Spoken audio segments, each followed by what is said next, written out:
Bonjour et bienvenue dans ce tout nouveau numéro de l'École du Jardin. Aujourd'hui, c'est une spéciale apiculture. Si comme moi, vous voulez rejoindre la grande communauté des amateurs de ruches, de miel et d'abeilles, aujourd'hui, vous aurez tous les conseils pour créer votre propre ruche dans votre jardin. Ah, Gilles! Bonjour. Bonjour, je te vois en belle compagnie aujourd'hui. Voilà. Dis-moi, Gilles, faut-il être professionnel pour être apiculteur? Il faut savoir qu'en France, aujourd'hui, le cheptel apicole, on trouve 70% d'apiculteurs amateurs et peu de professionnels finalement. Alors ça veut dire que ce sont des particuliers qui ont envie de récolter leur propre miel? Leur propre miel. Alors, on peut récolter du miel, de la propolis, du pollen, entre autres, mais après on peut faire aussi des essaims. Il y a des gens qui vendent des essaims qu'ils ont créés. Tout simplement pour polliniser, voilà, c'est ça. Pour permettre à nos cultures de se développer encore mieux. Et faire du miel, entre autres. Voilà. Bon, dans tous les cas, le plus simple pour se lancer, c'est quand même de se renseigner auprès de professionnels ou d'amateurs confirmés comme vous, Gilles.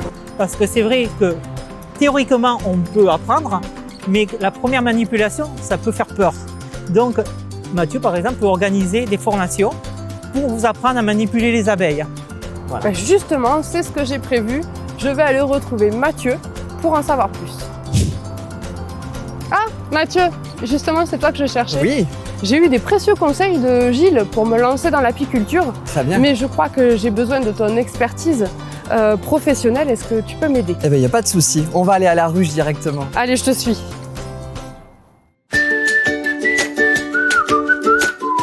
Alors Mathieu, dis-nous tout. Comment va-t-on procéder? Alors nous voilà devant la colonie. C'est ce qu'on appelle un essaim d'abeilles. C'est constitué d'à peu près 50 000 abeilles. Donc on va débuter par les prévenir tout simplement. Donc un petit coup de fumée à l'entrée. Notre ruche, comme vous le voyez ici, est constituée de différents étages. Nous avons le corps de ruche juste en bas qui contient les prochaines naissances, notre reine et un stock suffisant de miel pour elle. Et puis les hausses qui sont ces étages que l'apiculteur aura superposés de façon à stocker le surplus de miel qui nous est donc dédié. Ok, ça fait beaucoup d'informations, mais par où allons-nous commencer? On commence par le brossage. Un cadre comme celui-ci, à titre indicatif, peut contenir entre 1 et 1,5 kg de miel. Donc il y a de quoi faire. Notre abeille vivra peu de temps. Elle vivra seulement une quarantaine de jours. Mais 40 jours bien intenses avec beaucoup de travail. On va maintenant, une fois que la récolte est faite, procéder au traitement. Le traitement contre le fameux varroa, cet acarien.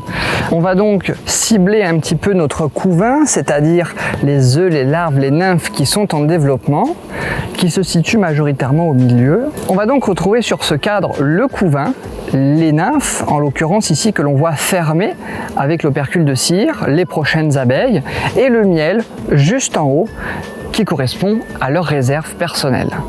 Donc on va procéder au traitement. Donc il s'agit d'un produit qui est imbibé sur cette petite lanière et que je vais placer au cœur de ce couvain. On va réduire ainsi la mortalité due à cet acarien. Il ne restera plus qu'à surveiller le stock de provisions de la colonie jusqu'au printemps suivant afin de s'assurer qu'elle ne meurt pas de faim. Et le miel dans tout ça? Nous voilà donc à la miellerie. C'est ici qu'on va procéder à l'extraction de notre miel. On est arrivé avec nos fameux cadres de tout à l'heure qui sont désormais prêts à être désoperculés. C'est la première étape. La désoperculation, ça consiste en quoi? À enlever la pellicule de cire qui se trouve sur celui-ci, l'opercule, qui ressemble tout simplement à ça. Donc à l'aide de notre couteau à désoperculer, on va venir l'enlever. On en profite pour nettoyer notre cadre et donc faire les deux faces. Certains endroits du cadre ne sont pas désoperculés avec le couteau comme vous pouvez le voir. C'est pour ça qu'on utilise également la herse, ce grand peigne, pour venir passer juste sous l'opercule et ainsi n'oublier aucune alvéole de miel. Notre cadre est désoperculé. Sa deuxième étape, elle sera juste à côté avec l'extracteur où on viendra enlever par force centrifuge ce nectar. Cette fameuse opercule que l'on récupère sera ensuite fondu dans la chaudière pour en faire des lingots de cire. Ce lingot sera envoyé alors chez notre cirier afin de réaliser des feuilles de cire que l'on pourra mettre sur de nouveaux cadres pour créer de nouvelles colonies. Voilà donc l'extracteur. Nos cadres sont positionnés à l'intérieur. On n'a plus qu'à le fermer. On va éjecter le miel contre les parois. Il va s'écouler par le robinet. On va le filtrer dans une première étape finalement puisqu'il sera refiltré derrière, récupéré dans ce seau avant de partir sur la dernière phase du miel qui est la maturation. Le seau est donc vidé dans le maturateur comme celui-ci. Merci Mathieu pour toutes ces informations. Nous, on part à la jardinerie s'équiper avec Gilles. Est-ce que tu peux me conseiller sur le matériel de base? J'ai pas parlé du matériel, il faut une tenue et des gants pour vous protéger les mains. Aujourd'hui, on voit des apiculteurs qui le font sans, mais il faut savoir qu'ils connaissent leurs abeilles, ils sont pas forcément allergiques et de plus, ce sont souvent des colonies qui sont très douces. Donc en gros, on peut considérer qu'il va y avoir des abeilles pour débutants, où l'essaim sera peut-être un peu plus voilà, cool, tout à fait, moins tout à fait. énergique. On va pouvoir conseiller des races d'abeilles. On trouve l'abeille locale qu'on trouve en France, qui est l'abeille noire, qui est la plus connue, Apis mellifera mellifera, qui est une abeille qui est un peu plus énergique, mais qui est rustique, qui est bien adaptée à nos climats. Et après, vous allez voir des abeilles comme l'italienne, la Carpatica, qui sont des abeilles qui ont toutes des qualités. Mais pour un débutant, moi je vous conseille de commencer par l'abeille Buckfast. Ensuite, après les gants et la tenue, vous allez avoir l'enfumoir qui est utile. Ça fait quoi comme action l'enfumoir, ça provoque de la fumée. C'est comme si on créait un incendie à la ruche. C'est-à-dire que les abeilles vont se gaver de miel. Et quand elles se gavent de miel, elles sont plus placides, elles piquent moins.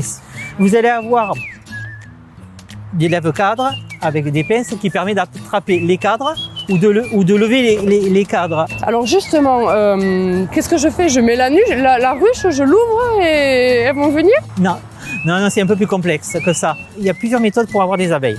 Soit vous récupérez un essaim ici d'essaimage, c'est-à-dire que l'essaim va quitter la ruche mère, il va rester une jeune reine dans cette ruche et l'essaim va partir avec la vieille reine. Il va aller se poser sur un arbre et là on va pouvoir récupérer cet essaim. Soit on peut attirer un essaim justement d'essaimage, on ne sait pas où il est. On va mettre de la tire abeille, des vieilles cires, on va aller demander à un apiculteur des cadres qui ont déjà été utilisés. Les abeilles vont aller repérer un endroit susceptible de les accueillir. Et si ça leur plaît, tout l'essaim va arriver et rentrer. Et la troisième façon de faire, c'est d'aller voir un apiculteur confirmé pour lui acheter un essaim. Disons que si on est pressé, c'est la solution la plus facile. L'apiculteur, lui, peut vous confirmer que ces abeilles sont très douces pour commencer, si elles sont bonnes productrices de miel, voilà. Il va vous renseigner sur la qualité de ces abeilles. On peut accueillir une ruche chez soi, mais il y a des dispositions à prendre. Une ruche doit être mise à 20 mètres de son voisin, sauf s'il possède ou si vous possédez un mur de 2 mètres et 2 mètres de large, où là vous pouvez coller la ruche, parce que ça permet aux abeilles de décoller plus haut. Et ensuite, il y a aussi une déclaration à faire. Même pour un amateur, même s'il a une ruche, il doit faire une déclaration auprès de l'État. Cette déclaration est faite déjà pour vous donner un numéro d'apiculteur. Et ensuite, il va permettre de connaître le contrôle sanitaire. C'est-à-dire que s'il y a une infestation dans votre région, il peut vous prévenir de faire attention. Il peut visiter vos ruchers pour être sûr que vous n'êtes pas atteint. Et en plus, ça permet d'avoir des aides de l'État. En fait, plus il y a d'apiculteurs en France et plus la Commission européenne va verser des aides à la France. Merci pour ces précisions, Gilles. Alors, une ruche, ça va vous apporter sur beaucoup de choses. Au printemps, on se retrouve avec des jardins où on contemple les couleurs, où on récupère, on récolte de nombreux fruits, de nombreux légumes. Finalement, c'est un vrai havre de paix qui s'auto-entretient presque uniquement avec les abeilles. Merci beaucoup Mathieu, je me sens vraiment rassurée et prête à me lancer et puis j'ai vraiment hâte maintenant d'accueillir toutes mes nouvelles amies. C'est avec grand plaisir. En attendant de se mettre au travail, moi je te propose un petit goûter. Bien sûr. Avec du miel que tu nous as ramené. C'est ça, c'est celui qu'on a récolté justement à la jardinerie. Excellent, alors voilà, du Délicieux. Bon miel. Je vous laisse sur ces notes gourmandes et puis je vous dis à très vite. À bientôt. Tiens Mathieu, hop, régale-toi. Voilà. Délicieux.